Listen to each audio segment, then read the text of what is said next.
Friends, இன்றைக்கி next கிளாஸில் வந்து பிஜிடிஆர்பி கெமிஸ்ட்ரி தெர்மோடைனமிக்ஸ் சாப்டரில் தெர்மோடைனமிக் ப்ராசஸ் அப்படிங்கிற டாபிக் பார்ப்போம். தெர்மோடைனமிக் ப்ராசஸில் வந்து என்னென்ன கண்டிஷன்ஸு இன்வால்வ் ஆகுது அப்படின்னா டெம்பரேச்சர், ப்ரெஷர், வால்யூம். சரியா? ஸோ இதில் என்னென்ன டைப்ஸ் இருக்குது அப்படின்னா isothermal process, adiabatic process, isobaric process, isochoric process, cyclic process இதெல்லாம் இருக்குது. நம்ம ஃபஸ்ட்டு பார்க்குறது வந்து ஐசோதெர்மல் ப்ராசஸ். ஐசோதெர்மல் ப்ராசஸ் அப்படின்னா temperature remains constant, heat absorbed Q not equal to 0 and internal எனர்ஜிங்கிறது 0. இதில் ஐசோதெர்மல் ப்ராசஸ் அப்படிங்கிறதுக்கான எக்ஸாம்பிள் பார்த்தோன்னா பிளேசிங் எ சிஸ்டம் இன் எ தெர்மோஸ்டாட்.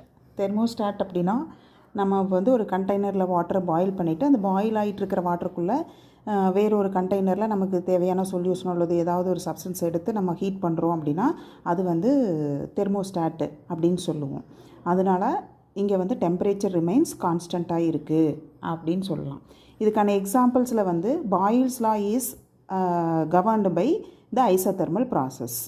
எக்ஸாம்பிள் பார்த்திங்கன்னா boiling, condensing, slow expansion, slow compression இதெல்லாம் எதுக்கான எக்ஸாம்பிள்ஸ் அப்படின்னா ஐசோதெர்மல் ப்ராசஸ்க்கான எக்ஸாம்பிள்ஸ். அதாவது டெம்பரேச்சரை கான்ஸ்டண்ட்டாக வச்சுட்டு பாயில் பண்ணலாம், கண்டென்ஸ் பண்ணலாம், ஸ்லோ எக்ஸ்பான்ஷன் பண்ணலாம், ஸ்லோ கம்ப்ரெஷன் பண்ணலாம் அப்படிங்கிறத ஐசோதெர்மல் ப்ராசஸ். சரியா? Next one adiabatic process. Adiabatic ப்ராசஸில் Q வந்து 0, அதாவது heat absorbed is constant. No heat can flow into or out of the system. Adiabatic ப்ராசஸ்னாவே heat வந்து சிஸ்டத்துக்குள்ளேயும் போகாது, வெளியிலையும் வராது. இதுக்கான கண்டிஷன் என்ன அப்படின்னா அந்த சிஸ்டம் வந்து கம்ப்ளீட்லாக இன்சுலேட் பண்ணியிருக்கணும், ஸ்பீடு வந்து ஹையாக இருக்கணும். அந்த சிஸ்டத்தில் நடக்கிற ரியாக்ஷன், இந்த சேஞ்சஸ் வந்து எப்படி இருக்கணும் அப்படின்னா ஸ்பீடாக இருக்கணும். எக்ஸாம்பிள் பார்த்தோன்னா கேஸ் கம்ப்ரெஷன், கேஸை வந்து கம்ப்ரெஸ் பண்ணுற, இப்போ எல்பிஜி கேஸில் கம்ப்ரெஸ் பண்ணுறோம் இல்லையா, அந்த மாதிரி கம்ப்ரெஷன், எக்ஸ்பான்ஷன், ஃப்ளூயிட் ஃப்ளோ இதெல்லாம் வந்து எதுக்கான எக்ஸாம்பிள்ஸ் அப்படின்னா அடியபேட்டிக் ப்ராசஸ்க்கான எக்ஸாம்பிள். அப்புறம் தெர்மோஃப்ளாஸ்க் என்னது? கம்ப்ளீட்லி இன்சுலேட்டடு. தெர்மோஃப்ளாஸ்க்குள்ளே இருக்கிற ஹீட் வந்து உள்ளேயும் போகாது, வெளியிலையும் வராது. வெளியிலேருந்து, அதாவது சிஸ்டம்லேருந்து சரௌண்டிங்க்கும் சரௌண்டிங்லேருந்து சிஸ்டம்க்கு ஹீட் எக்ஸ்சேஞ்ச் இருக்காது. அடுத்து வந்து high vacuum and high polished surface எல்லாம் எதுக்கான எக்ஸாம்பிள்ஸ் அப்படின்னா அந்த அடியபேட்டிக் சிஸ்டத்துக்கான example. Help to achieve thermal insulation.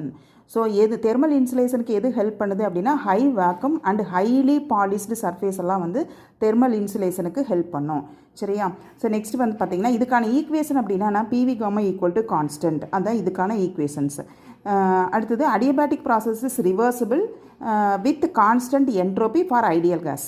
Adiabatic ப்ராசஸ்ங்கிறது ரிவர்சிபிளாக இருக்கும் எப்போ அப்படின்னா வித்